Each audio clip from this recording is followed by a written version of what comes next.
Students welcome to Arthashastra learning.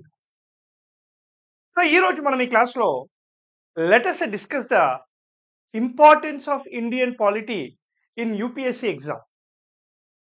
మీ అందరికీ తెలుసు UPSC right prelims right ఈ scheduled on May 25th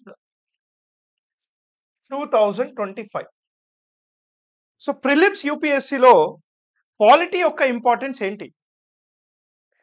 so ఈ ఈ క్లాస్లో పాలిటీ రిలేటెడ్గా ఉన్న డేటా లాస్ట్ 10 years కానీ లాస్ట్ 20 years కానీ క్వశ్చన్స్ అనేవి ఎంత పర్సంటేజ్ వచ్చాయి, ఏ ఏరియాస్లో క్వశ్చన్స్ అనేవి వచ్చాయి, మరి ప్రీవియస్ ఇయర్ క్వశ్చన్స్ కొన్ని చూద్దాం. పీవైక్యూస్ అని అంటారు దాన్ని.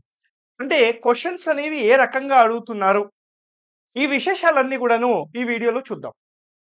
సార్ డీటెయిల్డ్ సిలబస్ ఎక్స్ప్లెయిన్ చేయరా అంటే కోర్స్లో మనకి ఇండియన్ పాలిటీ టార్గెట్ యూపీఎస్సీ అని చెప్పేసి ఒక కోర్స్ ఉంది కదా, ఆ కోర్స్లో యాప్లో డీకోడింగ్ సిలబస్ అనేది ఫ్రీ వీడియోస్ ఉంటాయి. So almost 4 videos only decoding syllabus పైనే ఉంటుంది. సో మీరు డైరెక్ట్గా యాప్లో ఆ సిలబస్ డీకోడింగ్ అనే విషయాలు చూడొచ్చు. ఇక్కడ ప్రిపరేషన్ స్ట్రాటజీ ఫర్ పాలిటీ ఎలా ఉండాలి, పాలిటీ యొక్క ఇంపార్టెన్స్ ఏంటి యూపీఎస్సీ ఎగ్జామ్లో అని మాత్రమే ఈ వీడియోలో మీకు చెప్పబోతున్నాను. Right. So Indian polity UPSC 2025 right strategy. ఇక్కడ మీరు ఒక్కసారి గమనిస్తే ఇండియన్ పాలిటీ అనే ఒక సబ్జెక్ట్లో ఏమేం కవర్ అవుతాయి. ఇండియన్ పాలిటీ కాన్స్టిట్యూషన్ కవర్ అవుతుంది, గవర్నెన్స్ కవర్ అవుతుంది, పబ్లిక్ పాలసీ కవర్ అవుతుంది, మరియు రైట్ ఇష్యూస్ కవర్ అవుతుంది. రైట్ ఇష్యూస్ అనేది మీకు యూపీఎస్సీ ప్రిలిమ్స్ సిలబస్లో ఉంటుంది డైరెక్ట్గా. రైట్. ఇక్కడ ఇది యూపీఎస్సీ ప్రిలిమ్స్ సిలబస్లో ఉంటుంది. ఈ ఫస్ట్ 3 వచ్చేసి ప్రిలిమ్స్ మరియు మెయిన్స్ సిలబస్లో రెండిట్లో దీని గురించి మెన్షన్ చేసి ఉన్నారు. సో ఈ 4 కవర్ అవుతాయి. దీంట్లో ఏది కవర్ అవ్వదు అంటే ఇంటర్నేషనల్ రిలేషన్స్ అనేది కవర్ అవ్వదు. International relations for mains which is part of your polity paper will not be covered in this. మనకి ఎక్కువ వర్నాక్యులర్ లాంగ్వేజ్లోనే సబ్జెక్ట్ని అర్థం చేసుకోవడంలో చాలా సక్సెస్ఫుల్గా ఉంది. మనకి యూపీఎస్సీ అనేది నేషనల్ ఎగ్జామ్ కదా, అది ఇంగ్లీష్లోనే చదవాలి, ఇంగ్లీష్లోనే వినాలి. రైట్. ఇంగ్లీష్లో విన్నా నీకు అర్థం కాకపోతే ఏం లాభం. Right. So think local act global. Right. So think global act local అని చెప్పేసి ముందు ఉండేది, ఇప్పుడు అలా కాదు. Right. Think local act global. So మన వర్నాక్యులర్ లాంగ్వేజ్ మన భాషలో నేర్చుకొని మన భావాన్ని అర్థం చేసుకొని తర్వాత ప్రపంచానికి మనం ఏంటో తెలియజేయాలా, అట్లా ఉండాలన్నమాట. ఇప్పుడు అంటే ఒక 20 yearsలో look at the way the definition has completely changed. మరి ఏ ఇయర్లో ఎన్ని వచ్చాయి అసలు లాస్ట్ 10 years కానీ ఎడ్యుకేషనల్ ప్రావిన్స్ అని చెప్పి ఒక వెబ్సైట్ ఉంటుంది, దాంట్లో ఈ డేటా మొత్తం మీకు వస్తుంది. Right. I'm repeating, educational province అనే ఒక వెబ్సైట్లో ఈ డేటా ఉంటుంది, అక్కడి నుంచే ఈ డేటా మొత్తం కలెక్ట్ చేసిన నేను. Right. If you look at this, మనకి 2011 నుంచి 2023 సుమారుగా 12 సంవత్సరాలు, 1995 నుంచి 2023 సుమారుగా 20 సంవత్సరాలు. ఇదేమో percentage of the right weight, అంటే 2011 నుంచి 23 పర్సంటేజ్, 95 నుంచి 23 యొక్క పర్సంటేజ్. మీరు ఒక్కసారి గమనిస్తే art and culture which is again part of your history, ancient history, medieval history, modern history, ఇవి 3 సపరేట్ చేశారు. ఎందుకు? ప్రతి ఒక్కటి కూడాను ఒక సబ్జెక్ట్ అది. అలా తర్వాత మనకి polity and constitution, governance, economy ఉంటుంది, జాగ్రఫీ ఉంటుంది, ఎన్విరాన్మెంట్ ఉంటుంది, సైన్స్ అండ్ టెక్నాలజీ ఉంటుంది, current affairs, GK and miscellaneous others కూడా ఉంటాయి అన్నమాట. మనకి లాస్ట్ 10 సంవత్సరాలలో అన్నిటినీ నుంచి 1287 క్వశ్చన్లు అడిగాడు. లాస్ట్ 20 yearsలో 3388 క్వశ్చన్స్ అడిగాడు. If you look at polity sir, polity నుంచి లాస్ట్ 20 yearsలో 392 క్వశ్చన్స్ అడిగితే దాంట్లో సుమారుగా 200 క్వశ్చన్స్ లాస్ట్ 10 years నుంచి 10 yearsలోనే అడుగుతున్నాడు. అంటే పాలిటీ యొక్క ప్రాధాన్యత ఎగ్జామ్లో పెరిగింది. పాలిటీ యొక్క ప్రాధాన్యత పెరగాలి కూడా. ఎందుకు పెరగాలి? Because polity is scoring. Compared to any other subject, polity is actually scoring. మీకు 80 to 85% ఆఫ్ ది మార్క్స్ అనేవి ఈజీగా స్కోర్ చేయవచ్చు. And so the reason because polity scoring, policy weightage పెరగడంలో తప్పలేదు, పెరగాలని కోరుకోండి. సిలబస్ అనేది లిమిటెడ్ గా ఉంటుంది. పాలిటీ గొప్పతనం ఏంటంటే లిమిటెడ్ సిలబస్, ఎక్కువ జ్యూరిస్డిక్షన్స్ ఉండవు, లిమిటెడ్ గా ఉంటుంది, పరిధి అనేది తక్కువ ఉంటుంది. ఆ పరిధి వరకు పర్ఫెక్ట్ గా జరుగుతుంటే సరిపోతుంది అనమాట. So polity scoring last 10 years లోనే ఆల్మోస్ట్ 200 క్వశ్చన్స్ వచ్చాయి మనకి. చూడండి, లాస్ట్ 20 years లో 12% ఆఫ్ ది క్వశ్చన్స్ పాలిటీ నుంచి ఉంటే, లాస్ట్ 10 years లో 15% ఆఫ్ ది క్వశ్చన్స్ అనేవి పాలిటీ నుంచే వస్తూ ఉన్నాయి. మనకి ఇక్కడ ఎకానమీ ఉంది 555 questions, geography 425 questions, environment 307 questions, science and technology 526 questions, current affairs 537 questions, మళ్ళీ పాలిటీ కరెంట్ అఫైర్స్ కూడా మనకి ఇక్కడ కౌంట్ చేసుకోవచ్చు. ఎకానమీ కరెంట్ అఫైర్స్ కూడా కౌంట్ అవుతుంది. ఈ రెండు సబ్జెక్ట్స్ కి కరెంట్ అఫైర్స్ ఎక్కువ ప్రాధాన్యత అనేది ఉంటుంది. మీరు ఒక్కసారి ఇక్కడ గమనించండి సార్, ఈ టాపిక్స్లలో మనకి సైన్స్ అండ్ టెక్నాలజీ కానీ, ఎన్వైరన్మెంట్ కానీ, జాగ్రఫీ కానీ, ఈ మూడు ఎక్కువ పెరుగుతూ ఉన్నాయి. చూడండి, why? Because Indian forest service అనే ఎగ్జామ్ యొక్క ప్రిలిమ్స్ కూడా దీంతో పాటే ఉంటుంది కాబట్టి. సో ఇక్కడ మనకి coming back to polity again, polity is an edge for you. Sir how can you say it is an edge? For example, last few years లో క్వశ్చన్స్ ఎలా వచ్చాయో చూడండి. I hope you can see this. If you look at this polity ఇక్కడ ఉంది. Polity 2011లో 7 క్వశ్చన్లు వచ్చాయి, కానీ 2017లో 23 questions వచ్చాయి, 27 క్వశ్చన్స్. దెన్ కన్సిస్టెంట్ గా 15, 11, 17, 18, 15, 16, 23, 12, 13, 11, 15, 18. అంటే ఆన్ అన్ యావరేజ్ 15 క్వశ్చన్స్ అనేవి వస్తున్నాయి. 15 క్వశ్చన్స్ అనేవి వస్తున్నాయి అనమాట. యావరేజ్ గా 15 క్వశ్చన్లు ఖచ్చితంగా వస్తుంది. Even in your 2025 prelims you can expect 15 questions కదా, 15 క్వశ్చన్స్ ఎక్స్పెక్ట్ చేయొచ్చు. అయితే ఇక్కడ పాలిటీ 15 క్వశ్చన్స్ వస్తున్నాయి కదా అనేది ఇక్కడ ముఖ్యం కాదు. పాలిటీ స్కోరింగ్ ఇందాక చెప్పా, 15లో 12 క్వశ్చన్ల వరకు ఈజీగా పెట్టొస్తారు మీరు, 12 క్వశ్చన్స్ ఈజీగా పెట్టొస్తారు. ఇప్పుడు మనకి 12 క్వశ్చన్స్ ఈజీగా పెట్టొస్తారు కదా, 12 into 2 అంటే 24 మార్కులు మీ చేతిలో ఉన్నట్టే, 24 మార్క్స్ మీ చేతిలో ఉన్నట్టే. 24 marks out of what? 24 marks out of 200. That is equal to సుమారుగా 12% ఆఫ్ ద మార్క్స్. ఇలా చూసుకుంటే తక్కువ అనిపిస్తుంది. ఏం సార్ 12% కదా, ఏం లాభము 12% తోని? అది కాదు ముఖ్యం ఇక్కడ. If you compare polity marks to the cut off, ఎక్కువ ఉంటుంది. ఫర్ ఎగ్జాంపుల్ ఒకటి చూద్దాం, ఇది చూడండి. 2021లో కట్ ఆఫ్ 88 మార్క్స్ అనుకోండి సార్, 88 మార్క్స్ అనుకోండి. ఇప్పుడు చూడండి, 2021లో పాలిటీ ఎన్ని క్వశ్చన్స్ వచ్చాయి? 17 క్వశ్చన్స్ వచ్చాయి పాలిటీ నుంచి. ఎక్సలెంట్. ఇప్పుడు 17 క్వశ్చన్స్ కదా, దీనిలో మినిమం మీరు 14 క్వశ్చన్లు కరెక్ట్ గా పెడతారు. పాలిటీ కరెక్ట్ గా చదువుకున్నాడు, 4 into 2 is equal to 28 marks. 28 marks out of 88 is almost 35%. ఇలా చూడాలి మనం. Because polity is scoring, do not neglect policy. Because polity is easy, do not neglect policy. Because polity is very, very useful, important. Do not neglect policy. Polity easy కదా, polity చదవంగానే వచ్చేస్తుంది కదా, polity అనే subject చాలా సులువు ఉంటుంది కదా, syllabus తక్కువ ఉంటుంది కదా అనే విషయాల వల్ల నెగ్లెక్ట్ చేయకండి. ఈ విషయాల ద్వారానే మీకు you will get through the prelims. ఈజీగా అయిపోయే మీకు ఒక డోర్ ఓపెన్ చేస్తుంది polity will open your doors.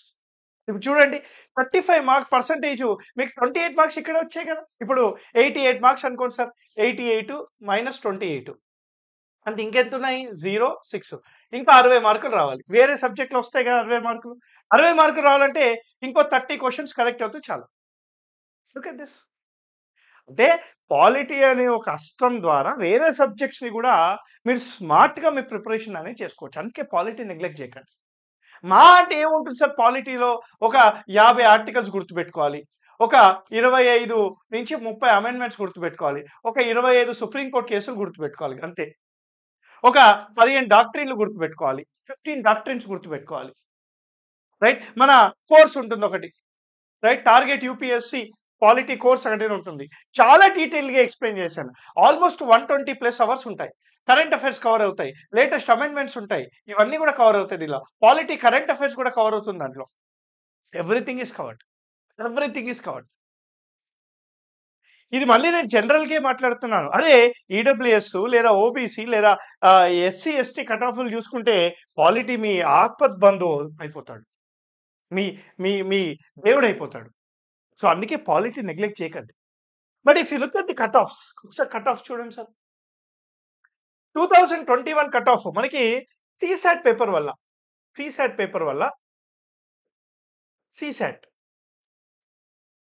CSAT paper వల్ల జనరల్ స్టడీస్ కట్ ఆఫ్ అనేది తగ్గింది. ఎప్పుడు 2021 గాని, 2022 గాని, 2023 గాని.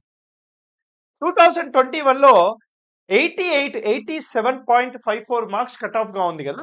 2022 ఓసీ కట్ ఆఫ్ వచ్చేసి మనకి 88 మార్కులు. 88 మార్క్స్.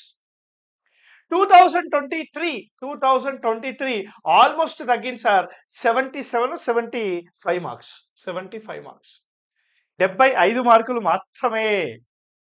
అదే 2024 సీసాట్ పేపర్ కొద్దిగా ఈజీగా ఉంది కాబట్టి ఆల్‌మోస్ట్ 105 మార్కులకెళ్ళిపోయింది. 105 మార్క్స్‌కెళ్ళిపోయింది.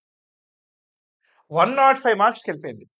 ఈవెన్ ఇన్ 2024 పాలిటీ నుంచి 15 క్వెషన్స్ వచ్చాయి. అంటే 12 క్వెషన్స్ అన్నా కరెక్ట్‌గా పెడతారు. Into 2 is equal to 24. So, 105లో 25% ఆల్‌మోస్ట్ 20% పాలిటీయే మీకు ఫేవర్‌గా ఉండేది.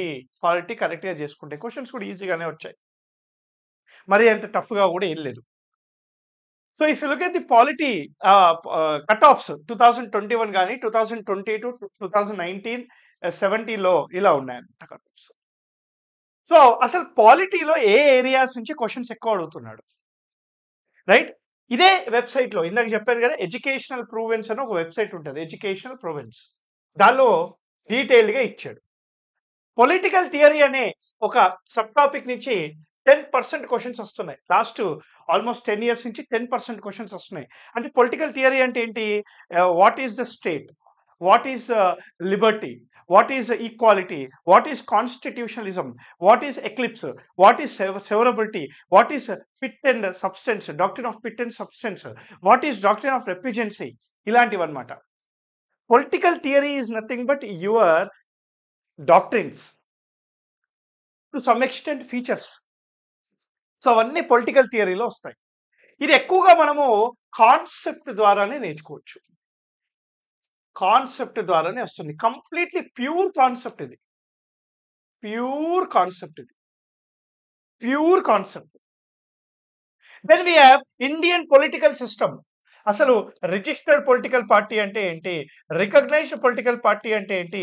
రిప్రజెంటేషన్ ఆఫ్ పీపుల్స్ యాక్ట్ 1951 అంటే ఏంటి? ఇవన్నీ గూడాను మనకి ఇండియన్ పొలిటికల్ సిస్టమ్స్ ఇది వస్తుందన్నమాట. Then we have something called Indian Constitution. Then we have fundamental rights. Then we have directive principles of state policy and fundamental duties. Even from your directive principles of state policy, కొద్దిగా concept related గానే questions అనేవి అడుగుతున్నాడు. Then we have ministers and secretariat, council of ministers. Then we have president, vice president and governor. ఇది ఎక్కువగా మనకి current affairs related గా polity అడుగుతాడు. Union and state legislature bill procedure గాని, రైట్? మనీ బిల్లులు గాని, లేదా పార్లమెంటరీ ప్రివిలేజెస్ గాని ఇవన్నీ అడుగుతాడు. Judiciary and judicial system. ఇక్కడ రివ్యూ పిటిషన్ అడిగాడు, అడ్వైజరీ జ్యూరిస్డిక్షన్ అడిగాడు, జ్యుడిషియల్ కస్టడీ అంటే ఏంటో అడిగాడు, డాక్ట్రిన్స్ అంటే ఏంటో అడిగాడు. There are lot many things where you can ask questions from this area. Then we have election commission and RP. ఎక్కువగా దీనికి కూడా లింక్డ్ ఇది. Then we have constitutional, non constitutional bodies. ఈ ఏరియా నుంచి టచ్ చేస్తున్నారు సార్. ఇది చూడండి. ఇది ఆల్మోస్ట్ 18%, 20% సుమారుగా. Important acts and constitutional amendments నుంచి 6%. రైట్, నేను వీడియో చేశా యూట్యూబ్లోనే, మనకి 35 ఇంపార్టెంట్ కాన్స్టిట్యూషనల్ అమెండ్మెంట్స్ అని చెప్పేసి. ఇది చాలు, డీటెయిల్ గా డిస్కస్ చేశా. 35 రాజ్యాంగ సవరణ చట్టాలు అని చెప్పి డీటెయిల్ గా డిస్కస్ చేశా. ఇది చూడండి ఒకసారి. Panchayati Raj, local governance, post independence history నుంచి కూడా, అంటే ఈ సీఎంస్ కానీ పిఎంలు కానీ, ఒకసారి women as part of the constituent assembly అని అడిగాడు. అంటే ఉమెన్ సీఎంస్ ఎవరెవరు ఉన్నారు అని అడిగారు. రైట్, ఇక్కడ వరకు చూసుకోండి. ఇంటర్నేషనల్ రిలేషన్స్ ఎక్కువగా మనకు అవసరం లేదు, బట్ 8% ఆఫ్ ది క్వశ్చన్స్ కూడా అక్కడి నుంచి వస్తున్నాయి. మరి సార్ క్వశ్చన్స్ ఎలా వస్తున్నాయి? In what way the questions are asked? ఎంత ట్రిక్కీగా క్వశ్చన్స్ ఉన్నాయి. రైట్, ఒక్కొక్క క్వశ్చన్ ని డీకోడ్ చేద్దాం. పీవైక్యూస్ ఒక్కసారి చూసేద్దాం sir. Look at the first question. Constitutional government means, దీన్నే మనము doctrine of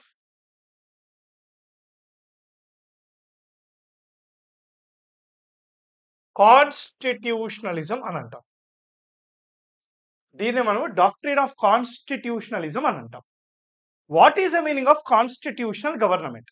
A representative government of nation with federal structure, a government whose it enjoys nominal powers, a government whose it enjoys real powers, a government limited by the terms of the constitution. Answer is only limiting the powers of the government because of the rule of law. మీరు ప్రభుత్వమైనా, ప్రజాస్వామ్యంలో ప్రజల ద్వారా వచ్చే ప్రభుత్వం అయినా కూడా రాజ్యాంగానికి తల వంచే పని చెయ్యాలి అనేది constitutionalism, limiting the government work because of rule of law concept. ఇదే పొలిటికల్ థియరీ అంటే, right. Look at the next question. One common agreement between Gandhism and Marxism. Mahatma గాంధీకి మార్క్స్ కి ముడిపెట్టాడు. మహాత్మా గాంధీ మనకి ఇంద్ స్వరాజ్ అనే పుస్తకంలో గాంధీయన్ ఫిలాసఫీ ఉంటుంది. And we have something called Marxism. Marxism అంటే ఏంటి? Right, state less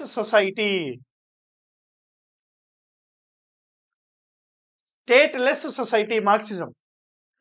equitable distribution of resources. వీళ్ళిద్దరూ మనకి directive principles of state policy ఏదైతే ఉంటుందో అక్కడ కనపడతారు. అంటే డైరెక్టివ్ ప్రిన్సిపల్స్ ఆఫ్ స్టేట్ పాలసీలోని గాంధీజం కి మార్క్సిజం కి కరెక్ట్ గా క్లియర్ కట్ గా డెఫినేషన్ అడుగుతున్నాడు. Is asking you clear cut demarcation of the ideology between the Marxism and Gandhism. Question చూడండి. The final goal of stateless society, class struggle, abolition of private property, economic determinism. మనకి గాంధీజంలో, హిందూ స్వరాజ్ లో ఏమని చెప్తారు sir? ప్రతి village కూడాను ఒక trust లాగా పనిచేయాలి.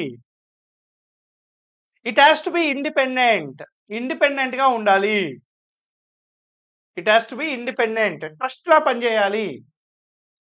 ఆ గ్రామానికి ఏదైతే అవసరాలు ఉన్నాయో ఆ గ్రామం వాళ్ళే తీర్చుకోవాలి. అంటే గాంధీజీ కూడా స్టేట్లెస్ సొసైటీ వైపే చెప్పాడుగా. మార్క్సిజం కూడా స్టేట్లెస్ సొసైటీ ఉండాలి. గవర్నమెంట్ వాళ్ళ యొక్క పెద్దరికము, యజమాని అనేది ఉండకూడదు. మీరు ఒక్కసారి గమనిస్తే ఈ మూడు కూడా చాలా క్లోజ్ గా ఉన్నట్టు అనిపిస్తుంది. Abolition of private property is also very close option. కానీ గాంధీజీ గారు ఇది చెప్పలేదే. సో అందుకని ఆన్సర్ వచ్చేసి the final goal of stateless society అని అంటాం అనమాట. మనకి ప్రిపరేషన్ టైంలో చాలా క్లియర్ గా చదువుకొని అర్థం చేసుకుంటేనే ఇలాంటి క్వశ్చన్స్ కి ఆన్సర్స్ పెట్టవచ్చు. మూడోది చూడండి. Which of the following reflects the most appropriate relationship between law and Liberty? ఎంత చక్కని క్వశ్చన్ అసలు స్వేచ్ఛకి చట్టానికి రిలేషన్ అని అడిగాడు. స్వేచ్ఛకి చట్టానికి జనరల్ గా మనం ఏమనుకుంటాము? ఎక్కువ రూల్స్ ఉంటే ఫ్రీడమ్ ఉండదు. ఇంట్లో అంటుంటారు కదా చిన్నప్పుడు, రైట్, ఇంట్లో మా అమ్మ రూల్స్ బాగా పెడతారు అందుకే ఫ్రీడమ్ లేకుండా ఉంది అని చెప్తుంటారు కదా. అదే ఇది. లిబర్టీకి లాకి రిలేషన్షిప్ అంటాడు. ఎంత చక్కని క్వశ్చన్ చూడండి. జనరల్ గా రూల్స్ ఎక్కువగా ఉంటే ఫ్రీడమ్ ఉండదు అని అనుకుంటాం. కానీ కాన్స్టిట్యూషనల్ పొలిటికల్ థియరీలో law protects the individual liberty. Law protects the individual liberty. అంతే కదండి. ఇప్పుడు ఫండమెంటల్ రైట్స్ ఎందుకు వచ్చాయి? 300 సంవత్సరాల బానిస బతుకుని తీసేసి రాజ్యాంగం మనకి స్వేచ్ఛ ఇచ్చింది. అంటే రాజ్యాంగం అనేది లానేగా. అంటే చట్టం ద్వారా మనందరికి ఒక స్వేచ్ఛను తీసుకొచ్చారు. ఇప్పుడు ఒకసారి ఆప్షన్ చూడండి, అన్ని కరెక్ట్ అనిపిస్తాయి. If there is more laws there is less liberty. ఎక్కువ చట్టాలు ఉంటే ఎక్కువ లిబర్టీ ఉంటుందంట. అందరు ఇదే పెట్టొస్తారు, అందరు ఇదే అనుకుంటారు కూడా. If there is no law there is no liberty. If there is a liberty law has to be made by people. So ప్రజలకి స్వేచ్ఛ ఇచ్చేస్తే ప్రజలే వాళ్ళకి కావాల్సిన చట్టాలు చేసుకుంటారంట. ఇంకేముంది, అయిపోయినట్టే ఇక. If laws are changed too often liberty is in danger. చట్టాలు ఊరికే చేంజ్ చేస్తూ ఉంటే లిబర్టీ డేంజర్ లో పడతారంట. బాబు, చట్టం ఉండేదే స్వేచ్ఛని ప్రొటెక్ట్ చేయడానికి. సో చట్టం లేదనుకోండి, స్వేచ్ఛ లేదు. చట్టం ఉండేదే స్వేచ్ఛని ప్రొటెక్ట్ చేయడానికి. మరి చట్టమే లేదనుకోండి, స్వేచ్ఛ ఎక్కడి నుంచి వస్తుంది sir? That is the meaning. Clear? Next one చూడండి ఒకసారి. Which of the following in Indian polity is an essential feature that indicate that it is federal in character? India is called a quasi-federal, correct? India is called a quasi-federal. Quasi-federal. India is called quasi-federal. Ante India consists of both federal and unitary features. అసలు ఇండియాలో federal feature ఏది అని అడుగుతున్నాడు. ఇది simple question. ఇండియాలో federal features ఏంటి? 1, independent judiciary. Yes, independent judiciary తెలుసు, first option correct. Union legislature elected representatives from the constituent units. అది ఫెడరల్ ఫీచర్ కాదే. Union cabinet can have elected representatives from regional parties. కాదండి. Regional parties elected representatives union cabinet లో ఎట్లుంటారు? The fundamental rights are enforceable by court of law. ఇవన్నీ ఇది కూడా కరెక్టే, కానీ ఇది ఫెడరల్ ఫీచర్ కాదు. ఆన్సర్ ఇస్ ఫెడరల్ ఫీచర్ లో there is an independent judiciary. న్యాయ వ్యవస్థ సుప్రీంగా ఉంటుంది. USA one of the basic feature of the federation is independent judiciary. Why? In independent judiciary protect the constitution. In a federal structure, there is a supremacy of constitution. In an independent judiciary, there is a supremacy of constitution. Okay, look at the next one. There is a parliamentary system of government in India because India the parliamentary vyavastha ekkadi nunchi teesukochamu? UK nunchi teesukocham. Parliamentary system lo political executive కి legislature కి ఒక relationship ఉంటుంది. అంటే political executive అంటే council of ministers, legislature అంటే parliament. So ఈ రెండింటికి ఒక రిలేషన్షిప్ ఉంటుంది. ఇప్పుడు చూడండి, Lok Sabha is elected directly by the people. Yes, కానీ ఇక్కడ తప్పు, పార్లమెంటరీ సిస్టమ్ కాదు. Parliament can amend the constitution, ఇది సంబంధం లేదు. రాజ్యసభ కెనాట్ బి డిజాల్వ్డ్, ఇది సంబంధం లేదు. Council of Ministers is responsible to Lok Sabha. Absolutely correct. Council of Ministers are collectively responsible. Council of Ministers are collectively responsible to Lok Sabha as per Article 75 Class 3. Musaidu. Article 75 Class 3 prakaranga, all Council of Ministers are collectively responsible to Lok Sabha for continuity of the government. All Council of Ministers are individually responsible to President of India under Article 75 Clause 2. Because it is a President who has the authority to appoint or remove the Council of Ministers anytime. Understood, sir? Very important. ఇవన్నీ చాలా సింపులే. NCERTs ఇవన్నీ చాలా simple. NCERT చదివితే అయిపోయాయి. Answer తెలిసాక easy అనిపిస్తుంది మనకి. Next question చూడండి sir. Which of the following statements are correct about Constitution of India? 2024 లో అడిగాడు క్వశ్చన్ ఇది.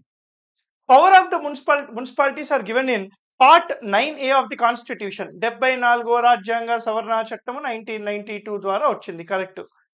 Emergency provisions are given in part 18 of the constitution. Absolutely correct sir. Article 352 to 360. This is a factual based question.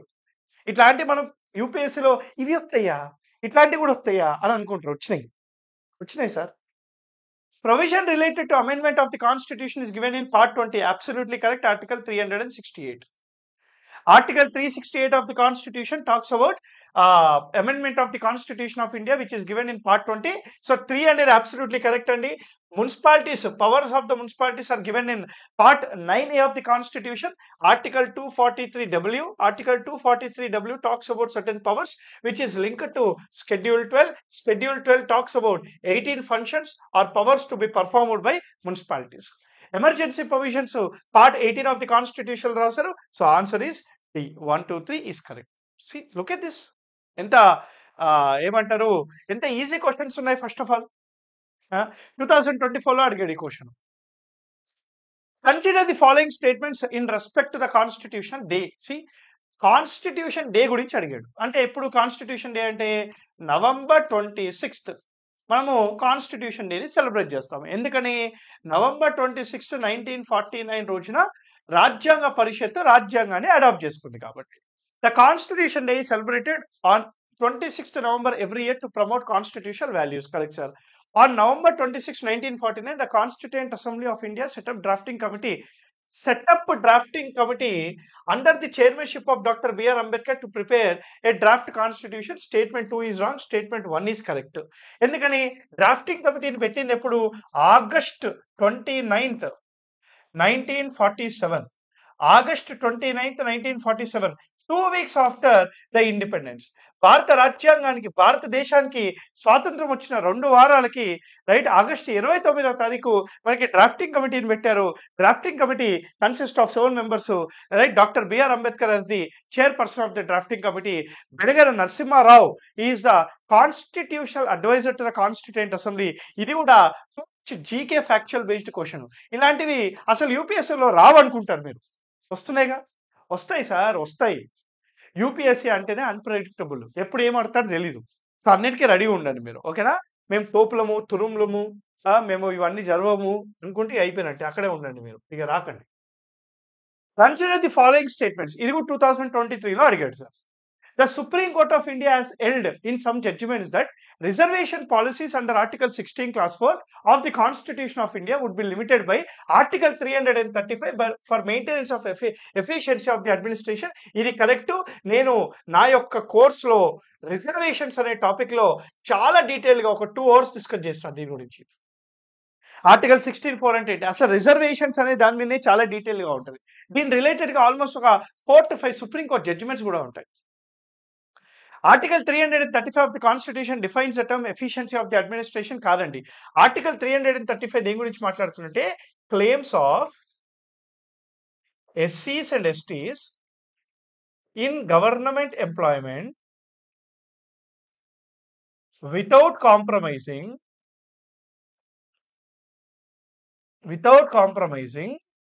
Skills and efficiency అంటది. అంటే ముఖ్యంగా it is talking about the claims of ఎస్సీస్ and STs అనమాట. So statement 2 is wrong, statement 1 is correct. ఇది కూడా statement 1 correct, statement 2 wrong. Okay, with reference to India consider the following statements. 2021లో అడిగాడు. జ్యుడిషియరీకి సంబంధించిన క్వశ్చన్, ఇంపార్టెంట్ క్వశ్చన్. ఇది తెలియకపోయినా కామన్ సెన్స్ ద్వారా చెప్పేయచ్చు. Judicial custody means accused is in custody of the concerned magistrate and such accused is locked up in police station, not in jail. ఇది తప్పు. Police స్టేషన్లో ఎందుకు పెడతారు? ఒక్కసారి కోర్టుకి వెళ్ళాడంటేనే, కోర్టు నుంచి డైరెక్ట్ గా జైలుకి రావాలా? కోర్టుకి వెళ్ళాడంటేనే జైలుకి వెళ్ళాలా? ఇవో ఫస్ట్ పోలీస్ స్టేషన్ నుంచి కోర్టు నుంచి జైలుకి, అంతే. మళ్ళీ నేరేం చేస్తేనే జైలుకి వస్తాం. Right, huh? So during judicial custody, a police officer in charge of the case is not allowed to interrogate the suspect without the approval of the court. Absolutely correct. So 2 is only correct. Judicial custody లో ఉన్నప్పుడు ఒక accuse ని ఏదైనా interrogation third degree కానీ మీరు ఆ మూవీలో చూస్తుంటారు ఏంటది వెంకటేష్ గారితో మూవీ ఉంటది కదా మర్చిపోయినా నేను మీరు కామెంట్ బాక్స్ లో పెట్టండి వెంకటేష్ గారి మూవీలో జుడిషియల్ కస్టడీ ఇంకో 14 రోజులు ఎక్స్టెండ్ చేసాము ఇంకో వారం రోజులు ఎక్స్టెండ్ చేసాము అంటారు కదా దానిలో ఉంటది ఇది With a reference to the provisions contained in Part 4 of the Constitution of India, which of the following statements are correct? 2020లో అడిగాడు. Part 4 of the Constitution అంటే ఏంటి? ఆదేశిక సూత్రాలు, directive principles of state policy. Directive principles of state policy. They are enforceable by the court. No. Directive principles of state policy are not enforceable by the court. They are not enforceable by the court. Second one is correct. So first one పోయింది కాబట్టి ఇది పోయింది. So 2 or 2, 3 are. The principles laid out in this part are influenced the making of the laws by the state. Absolutely correct. So DPSPs are the moral principles, morals to be followed by the legislature and executive in public policy. In public policy. In policy making. So that is the meaning అనమాట ఓకేనా so ఇది 2020లో అడిగాడు DPSP నుంచి ఇది చూడండి ఈ question చూడండి ఒకసారి ఇది మనం యాక్చువల్గా ఇంటర్నేషనల్ రిలేషన్స్ కి పాలిటీతో సంబంధం చూడండి other than fundamental rights which of the following of the Constitution of India reflects the principles and provisions of Universal Declaration of Human Rights. Universal Declaration of Human Rights, December 10th, 1948.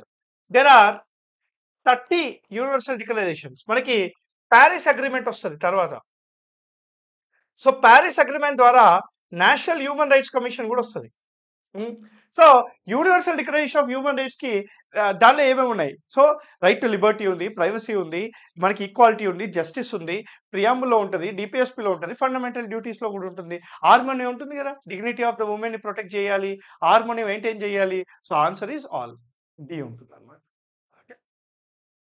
Yeah consider the following statements కొంచెం factual data The chief secretary in the state is appointed by the governor of the state anta no government general ga CM appoint chestadu chief secretary in the state has a not fixed tenure neither so iddarki fixed tenure undadu identante administration manaki central secretariat state secretariat ani cheppi రెండు chapters ఉంటాయి governance లో so governance లో ఉండే ఈ chapters లో మనకి ఇది వస్తుంది అనమాట దీని నుంచి ఓకే 2014 question చూడండి the president shall make rules for the convenient transaction of the business of the government and for allocation among ministers and the said business ఎవరైతే మన కోర్స్ విన్నారో వాళ్ళు ఇయర్ తో సహా చెప్తారు ఆర్టికల్ తో సహా చెప్తారు article 77 clause 3 of the Indian Constitution allows the president to make certain rules and following this only business transaction rules 1961 తీసుకొచ్చారు బిజినెస్ ట్రాన్సాక్షన్ రూల్స్ ప్రకారంగానే క్యాబినెట్ కమిటీస్ అనేవి పనిచేస్తాయి all executive actions of the government of India shall be expressed to be taken in the name of the president prime minister కాదు president ఇది కూడా article 53లో రాసి ఉంటుంది article 53 of the constitution says entire executive actions of the government of India shall be taken under the name of the president under article 53 so answer is a one only అన్నమాట okay next question చూడండి sir with reference to National Legal Service Authority consider the following see this exercise I am doing you to understand the way in which the questions are framed and asked మీరు content చదివేటప్పుడు ఎగ్జామ్లో ఉన్నప్పుడు మీరు subject చదివేటప్పుడు ఏది దృష్టిలో పెట్టుకొని చదవాలి ఎలాంటి పాయింట్స్ అనేవి మీరు ఆలోచించుకోవాలి అనేది ఇక్కడ నా intention it's objective is to provide free and complete legal services to the weaker sections of the society on the basis of equal opportunity correct sir article 39 capital A equal justice and free legal aid to poor. It issues guidelines for the state legal services authority to implement the legal programs and schemes. So, National Legal Service Authority Act Union, State Legal Service Authority Act High Court చూసుకుంటది. So answer is A అనమాట. That is the meaning. Consider the following statement. 2013లో Attorney General of India Article 76 కి related గా ఉన్న Attorney General of India related గా question. Attorney General can take part in the proceedings of the Lok Sabha. Yes. Be a member of the committee of the Lok Sabha. Yes. Can speak in the Lok Sabha. Yes. Can vote in the Lok Sabha. No. So answer is 1, 2, 3. See, Attorney General related article 76, article 105, article 88. 3 articles attorney general కి related గా ఉంటాయి. ఈ question చూసారా, ఇది article 88 కి సంబంధించింది.